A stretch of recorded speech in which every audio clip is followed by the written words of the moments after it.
Senior statesman calls for recognition of pioneer leaders. Spike in COVID-19 cases prompt authorities to act. And Women's National Soccer League head into finals. This is National EMTV News with Helen Seah. Good evening. This is Wednesday's news. Thank you for joining us. It is again a matter of national importance that the general public continues to take strong measures to protect its health in the country. These messages come after the latest cases of COVID-19 were reported in Western Highlands, East Sepik Central and in the National Capital District, increasing the country's cases up to a little over the 1,000 mark. Annette Cora reports. PNG has reported 34 new cases of COVID-19 in the last 24 hours, increasing the country's total to a little over the 1,000 mark.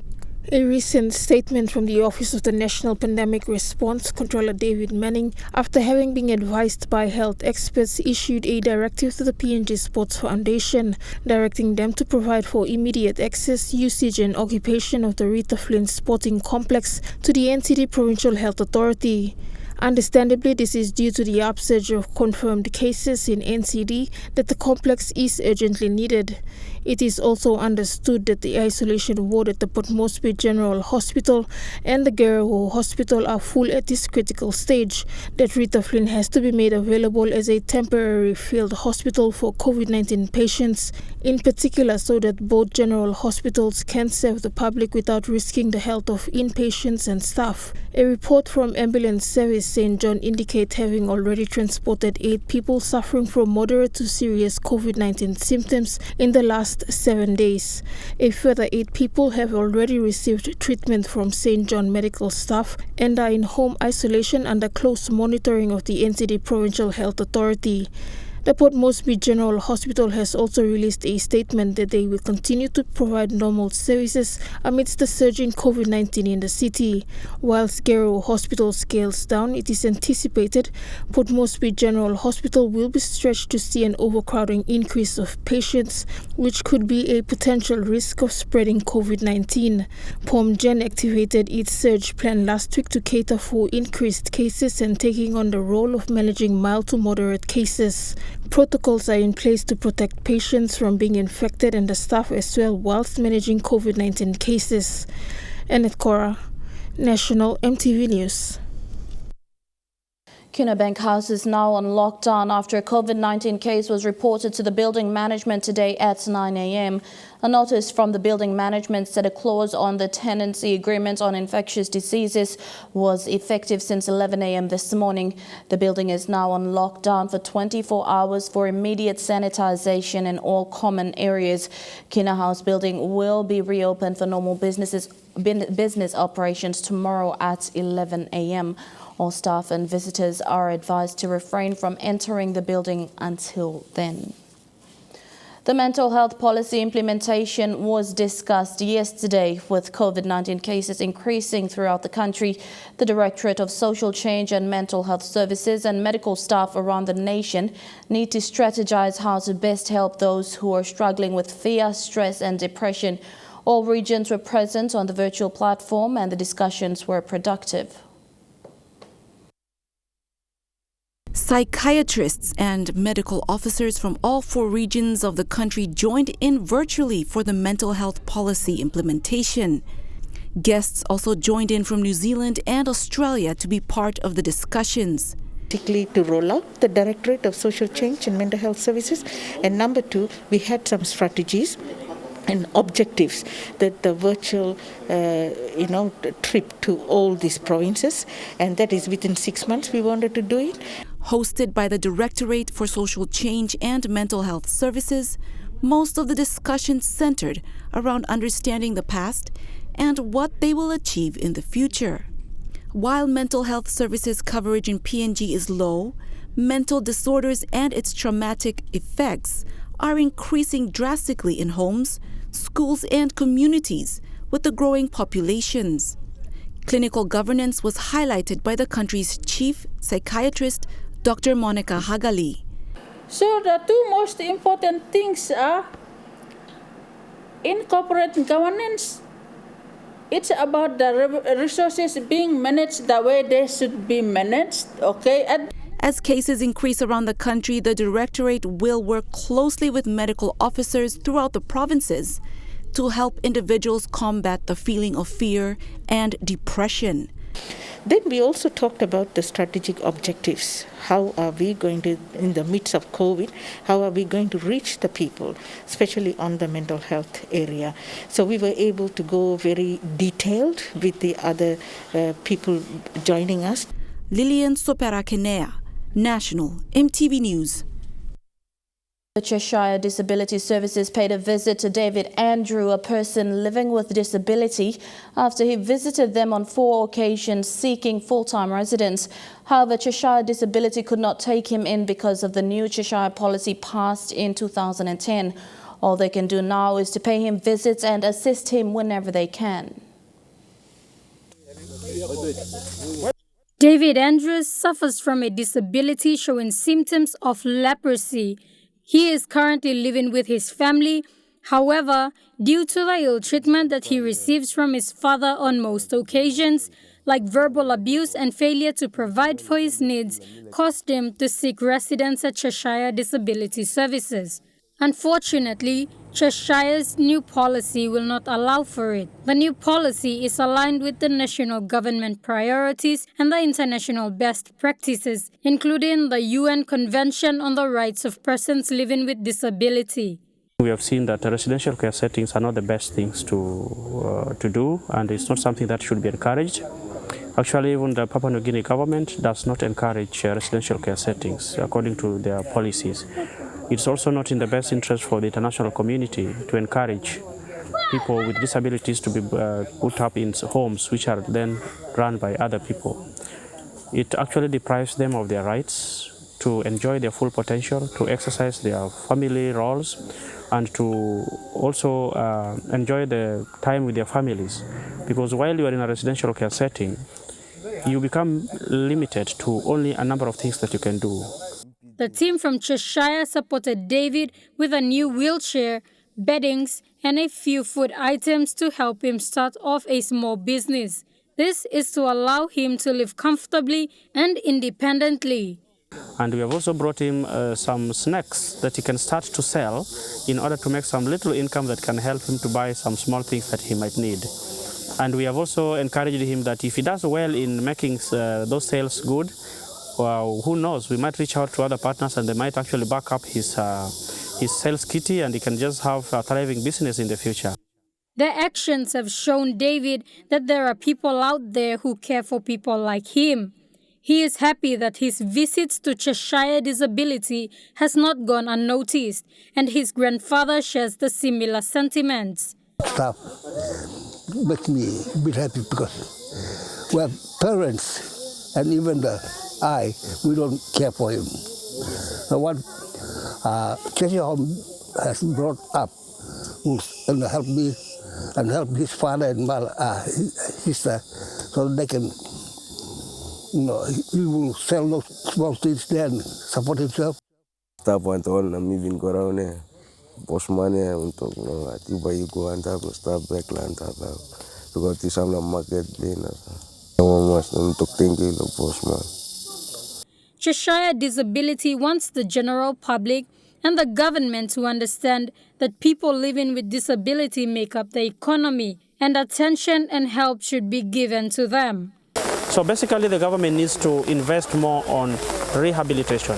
Many times we have seen the focus of the government on contagious diseases or communicable diseases, but there is very little, if not none, on the rehabilitation component. Because when children are born with a disability as a result of complicated labor processes, they end up with long-term disabilities like cerebral palsy. Like you've seen, Leslie is a case of that case, a case of a complicated birth process. And if we don't invest in how they will be rehabilitated over a longer period of time, then we actually condemn them to doom. Isabella Killa, a person living with disability, graduated last year from law school and is proof that people living with disabilities can contribute to our economy.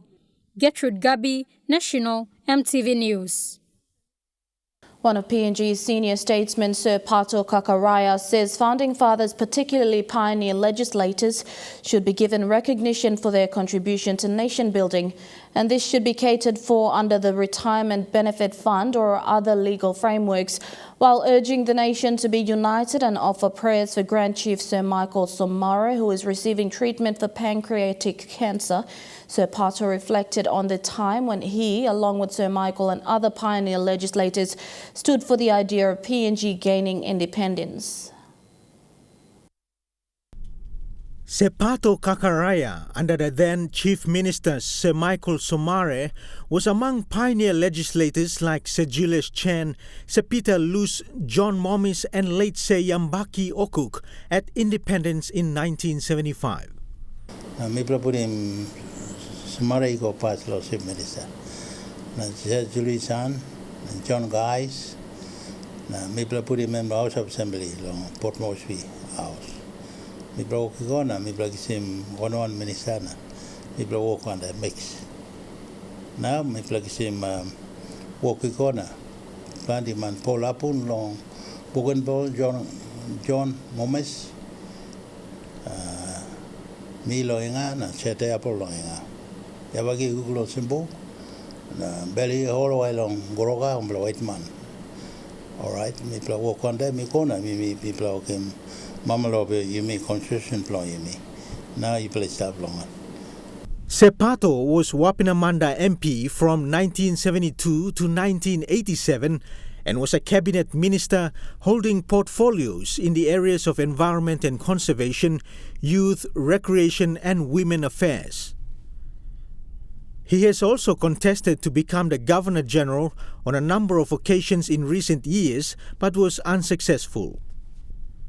He says in light of Sir Michael Somare's current health situation, as well as late Sir Mekere Morauta and other senior statesmen who have passed on, the little allowance that he and others have been receiving under the Retirement Benefit Fund of Parliamentary Services is nothing compared to how other Commonwealth countries acknowledge and recognize their founding fathers through well-established government agencies and institutions that provide full support and care.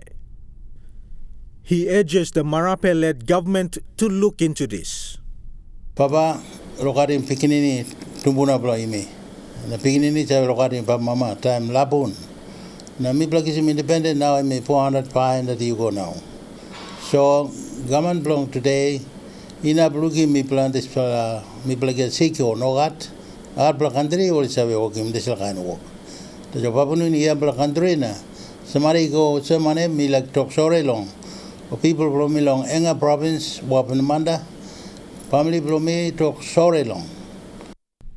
Derek Key is a public servant and community leader of Morata in NCD.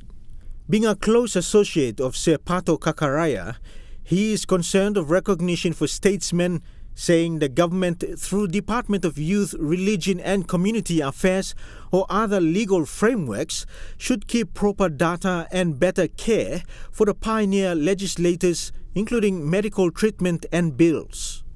The current government under the leadership of James Marape should look into legal frameworks in supporting our retirees, especially the first legislators in the whole House of Assembly, including Samaria, Sir Julius Zain and Sir Pato, who are still existing. That government should give the full support and care like they do in the rest of the Commonwealth countries, whether through direct government intervention, through the Office of the Prime Minister, or through other government agencies like the Department of Youth, Religion and Community Development. Sir Pato says before more statesmen pass on, this needs to be addressed at the earliest. Dennis Orere, National EMTV News. You're watching National EMTV News. We'll have more stories after the break. Stay with us.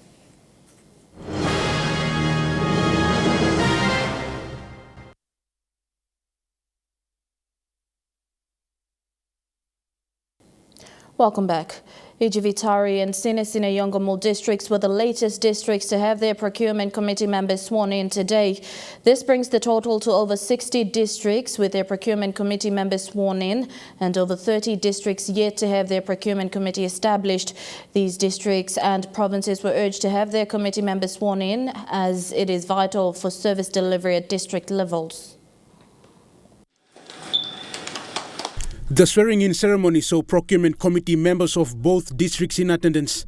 The procurement committee members consist of the district administrator as the chairman, district finance manager, law and order representative, community and women's representatives. They were officially sworn into office by Magistrate Gary Unjo. The district committee members will now conduct procurement exercise at district level.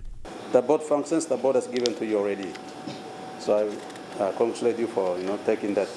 That power been delegated to you, so at least I congratulate you on behalf of my administration, because you'll be working together with us, doing some of our work to relieve us in many of these procurement activities. These procurement committees are formally recognized by the National Procurement Commission Board.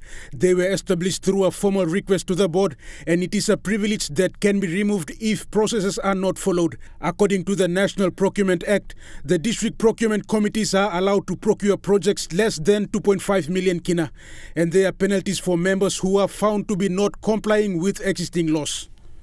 But the current Procurement Act plus the amended PFMA has this penalty provision. For anyone not following the law, the procurement law, this penalty provision will catch us. What we are empowered by law to do is to undertake timely, fairly, competitive, transparent and non-discriminatory value for money procurement for and on behalf of the people of Papua New Guinea. And that is a value that we would want all our district committees and provincial committees to uphold at all times. And the oaths that you undertook, or you just took now, basically are test, and you have pledged your loyalty to the state and to undertake those values. To date, 65 districts have established their procurement committees with the committee members sworn in. 32 districts are yet to have their committee members sworn in, with 4 provinces yet to establish their provincial procurement committees. And these provinces include Enga Province, Gulf Morobe and Jiwaka Province. The National Procurement Commission is planning to have all districts and provinces sworn in by the end of June. These committees are very important. The projects that they procure will impact the lives of our ordinary Papua New Guineans in the rural setting. So I make that appeal once again to all open members and governors to come forward and get your committees sworn in, just like we witnessed two committees here today. Rayon Lakingu National, MTV News. Papua New Guinea has appointed former acting Prime Minister Samuel Abbal as the new ambassador to Japan. The embassy in Japan has been vacant for some time after Ambassador Gabriel Dusalva's term ended in 2017.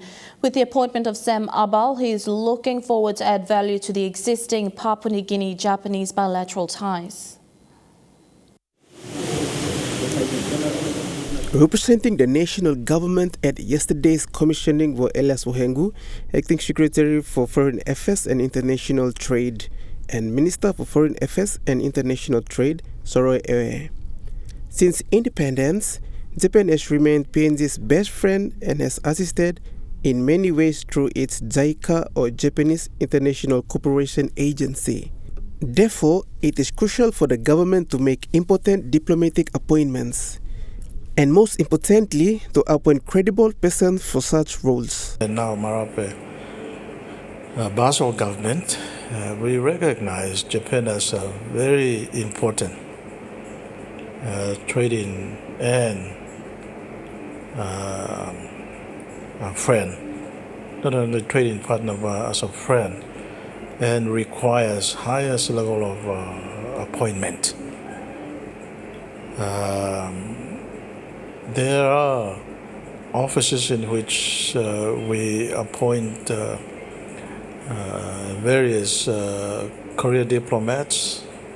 The offices that government thinks that we should make very important appointments, such as today's commissioning of Ambassador Designate Samuel Abbal. Samuel has contributed greatly to this country. as I was making reference to, Samuel and I went to university a long time ago. And he has been already at the forefront of development efforts of this country, both as a civil servant and as a politician, and reaching highest in terms of deputy prime minister, foreign minister, but also acted as acting prime minister when Sir Michael Somare was hospitalized in Singapore. So it is our confidence of appointing such a very distinguished gentleman to this important office, which is Japan. Sam Abbal, who is a former politician and acting prime minister in the Somare-led government in 2010, said he would strengthen and deepen the ties that had been established between both countries. I think ministers covered that area very well. It's a well-established relationship and the goodness of the people of Japan to always assist us and help us. And as the minister mentioned, there's a recent funds assistance that have come. So for me, it's not a new area that PNG is getting into. I'm happy that relations and all that has been established already between the people of Japan and PNG. It's for us more, perhaps, for me to enhance and deepen that relationship. The new ambassador said there are many things about Japan that PNG needs to learn from. And I think there are areas that can connect well there. The other day I was with the National Cultural Commission, for example, for my briefings, and they are doing, because of the COVID, they're going into the villages. Instead of big shows, they're going to have small shows and bring in the different languages and groups and all that. So that type of thing is very interesting for the Japanese people. So there are many things like that that are not yet opened up. So perhaps I'm there to help me, do where best things are, where Papua New Guinea can benefit from. But it's already been developed, very well done, and the strength of the relationship is very, good at the moment. And as the minister said, we have to strengthen that going forward. And so a lot of work has been done already. So what more can I do but to add, as God gives me the ability to expand that and deepen that? That's what we'll do. And they are good people. We have to learn from them. They're very strong in their culture. In their culture, they're very disciplined. Alexis Sengi, National EMTV News. Papua New Guinea is currently producing just around 80 to 90 tons of honey, but there is room for improvement as only half of the local demand is being met. Beekeepers call on the relevant government agencies to place more attention into this industry. Papua New Guinea's apiculture or beekeeping industry is only producing half of the country's local demand. However, according to Department of Agriculture and Livestock Regional Director John Jave, they can do better. In PNG, as I'm told by my experts, we have the capacity to produce 200 tons in a year, but we are only producing currently about 80 to 90 tons per year. Because of the natural resource that we have, we can easily produce more than 200 tons, and that's equal to the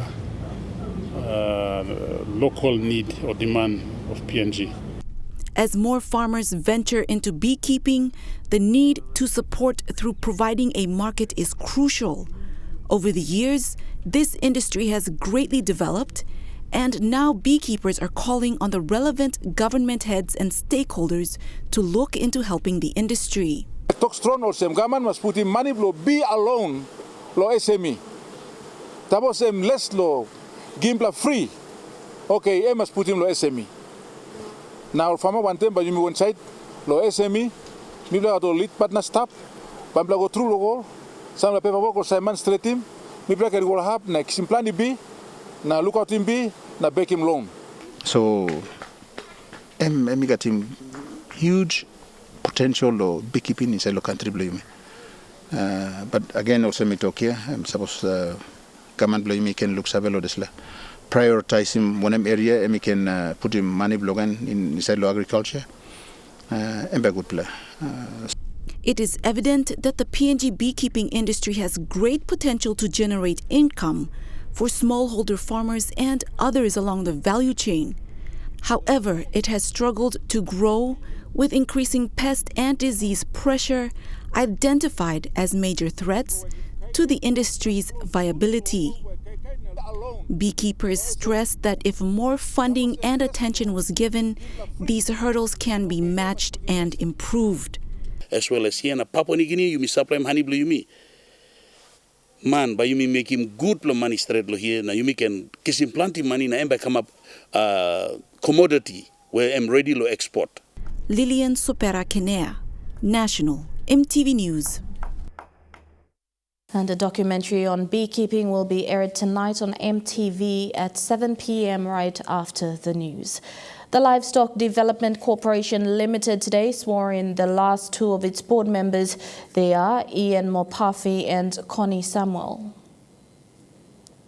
The last two board members of the Livestock Development Corporation Limited to be sworn in are Chairman of the Industry Corporation Committee for PPAP, Ian Mopafi, and the National Planning Secretary, Connie Samuel. The swearing-in ceremony is in line with a National Gazette issued on the 22nd of October 2020. The Gazette had also appointed Mr. Terry Coim as the Managing Director for Livestock Development Corporation Limited, DAL Secretary Daniel Kombuk as the Chairman, and Martin Guinea as the Deputy Chairman. The three took oath last year. Today, Mr. Mopafi and Samuel took their oath in front of a magistrate and other members of the board and department staff. I, Ian Mopafi, do swear that I will well and truly serve the independent state of Papua New Guinea in the office of member of the Livestock Industry Corporation Limited Board. So help me God. In the office of the member of the Livestock Development Corporation Board. So help me God. That's all. With the setting of the new board and the new initiative taken by the government now, I think we should see an increase that will go towards supporting and developing the other livestock industries and helping our people to participate effectively in the livestock industry. So I am happy to serve on this board. We have not given the prominence that the sector or the industry needs over the last good number of years, and I think maybe that we got a full board here, we can be able to work together to drive the industry forward. Livestock Development Corporation Limited Managing Director Terry Coim said with the board complete, they can now proceed with a lot of outstanding issues that needs to be addressed in reviving the company. One of the things that we want to do now is, now that the full board is in place, we want to make sure that our governance issues are sorted out. We have to make sure that accounting system is correct. We have a lot of liabilities. Over the years, LDC has incurred a lot of liabilities, and all of its businesses are run down. The abattoirs are not functioning, the ranches are run down. So when I am trying to take it back, I see that I'm stepping on people's toes. There's so many things that I need to get sorted out. Similar views were shared by Secretary for Agriculture Daniel Kombuk. With the livestock, we also have funds for livestock intervention also. We also thank the government for giving the Livestock Development Corporation LDC 6 million. I think livestock the activities taken momentum, and with that I urge all the board members to make informed decisions for the running of the livestock, both for the good of the people of Papua New Guinea. The small ceremony concluded with committing the new board to the Lord. Shower your blessing, and you would anoint them with your Holy Spirit so that they can serve you. Shamin Poreambeb, National EMTV News. And now looking at the NASFund market report, the kina closed unchanged at $0.2850 in the interbank market. At Bank South Pacific, your kina will buy $0.2775 $0.3457 Australian dollars, €0.22 and 28.54 Japanese yen. Looking at commodity prices at New York close, gold is trading higher. Coffee, cocoa and copra closed higher. Palm oil closed higher. Copper closed higher and crude oil is trading lower. And on the stock market, the Dow Jones closed at 15.66 points higher. The ASX 200 is trading at 61.37 points lower, and the All Ordinaries is trading at 61.45 points lower. National EMTV News continues with more stories after these messages. Don't go away.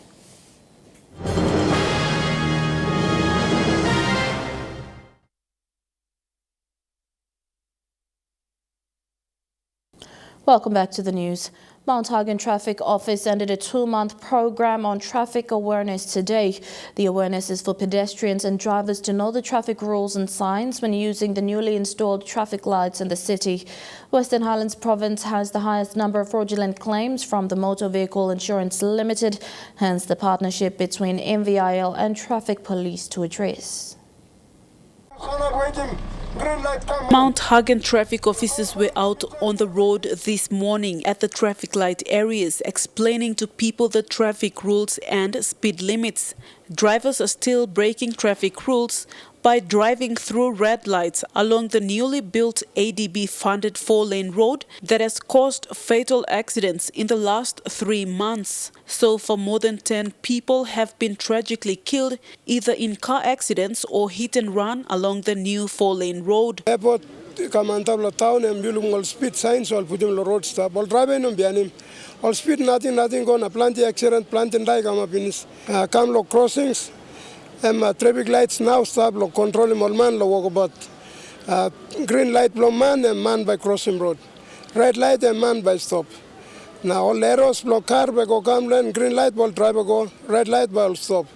It is the first time after 44 years of independence that Mount Hagen City installed traffic lights. Traffic officer Simon Kick says that those who break traffic rules are mostly arrogant drivers, drunkards and those who are traveling in from rural areas or other provinces. People are also ignoring the red light, stopping pedestrians from crossing the road. The immediate need for the Mount Hagen Traffic Office is for MVIL or the government to install CCTV. This will help to identify pedestrians and drivers who are breaking traffic rules. People no like him by accident come up, na people blame him all man nothing.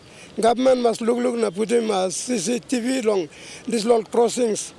Now all man by looking na behind him. Behind people look must accident come up, people by follow up like big camera na.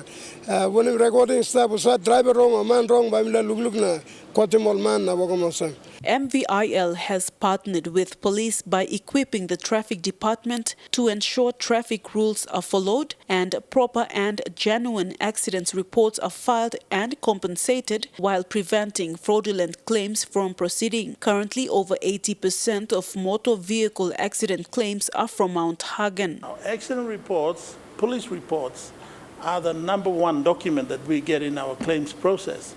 Without an accident report, there is no claims.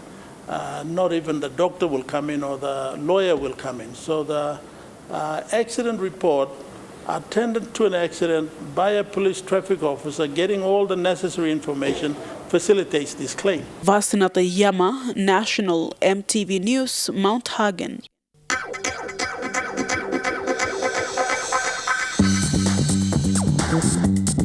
Tukai Sports.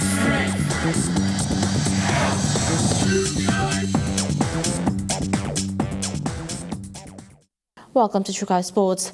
The Women's National Soccer League competition will be heading into the final stage with the final round of matches this week. The top 2 teams from the Northern and Southern Conferences will qualify for the final stage to stage in Lae with the grand final to be held in Port Moresby.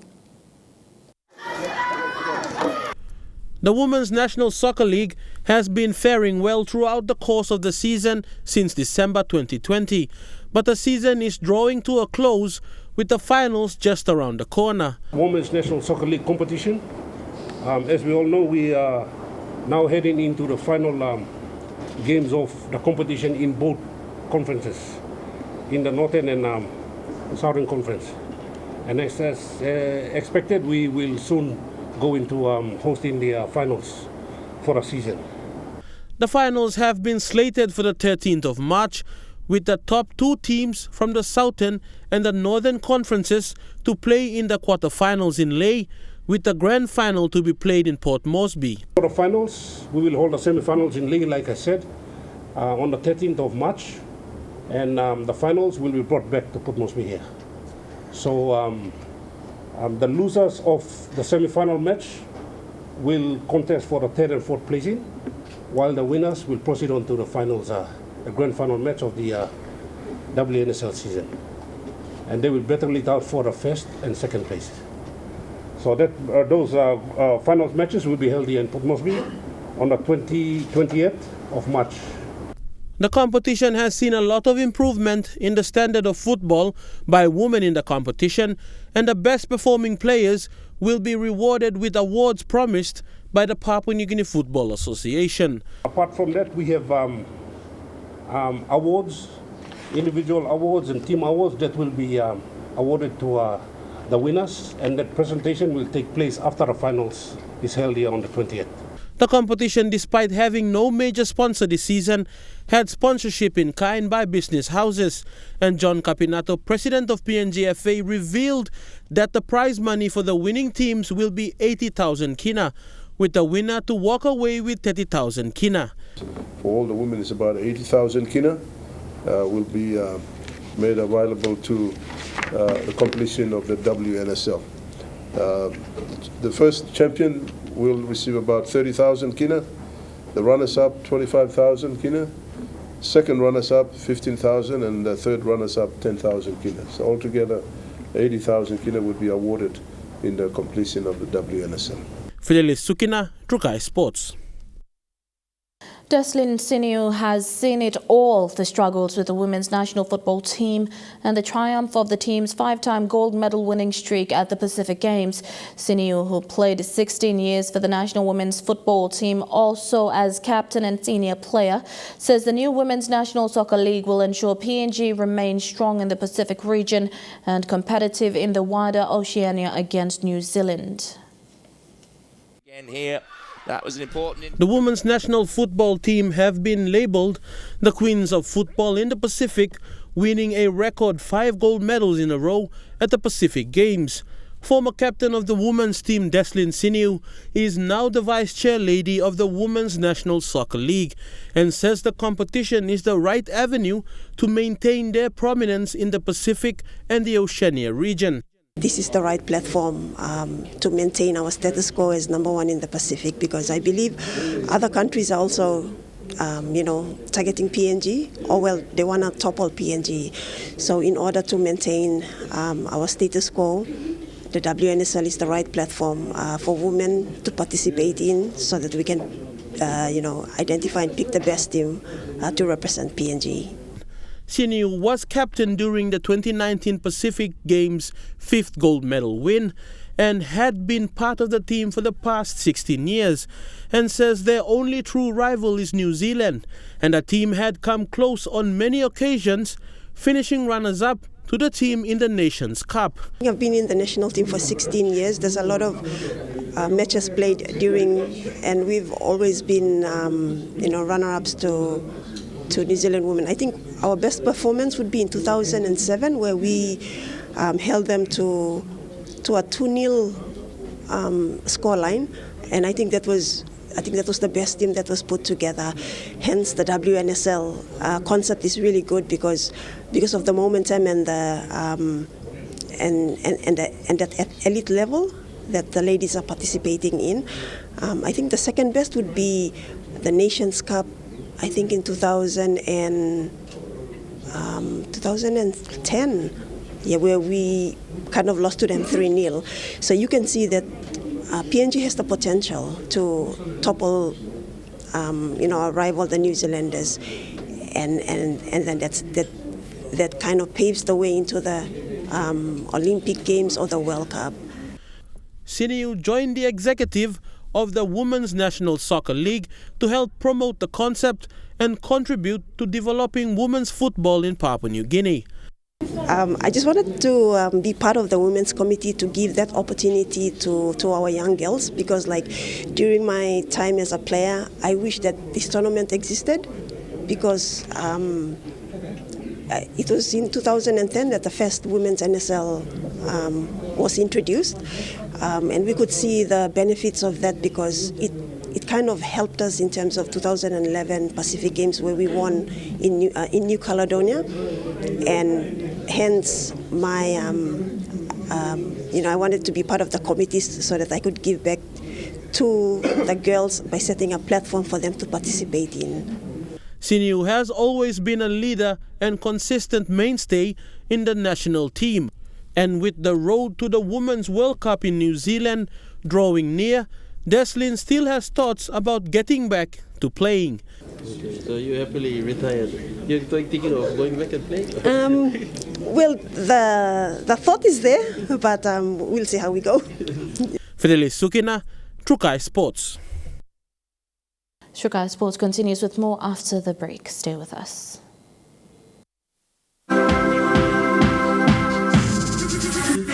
Trukai Sports. Welcome back to Trukai Sports. Konedobu Kanu Club hosted the first VAR event for 2021 at the Royal Port Moresby Yacht Club in the nation's capital over the weekend. The first mini regatta saw men's, women's and mixed crew races in the 500 and 1,000 metre events on a 250-metre course, 3 turns of boys. The club's main reason for hosting the first regatta was to help all paddlers, both new and old, to have a feel of the sport again after the long break due to COVID-19. More than 50 paddlers attended the event with family and friends to mark the beginning of the sport for 2021. A corporate regatta is scheduled for business houses, government departments and others on the 20th of March 2021. And that story wraps up Trukai Sport with a report after the break. Trukai Sports.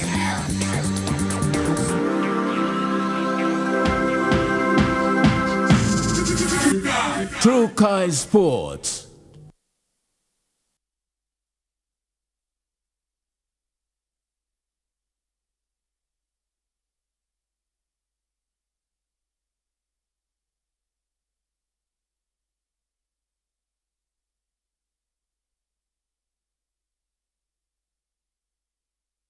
Friday 24th.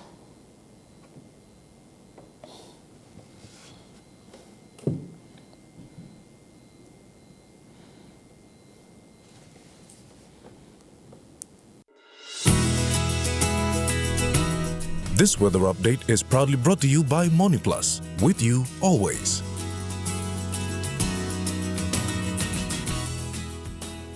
A look at the weather forecast in the southern region. Only cloudy with rainy periods in Port Moresby and showers expected in Daru.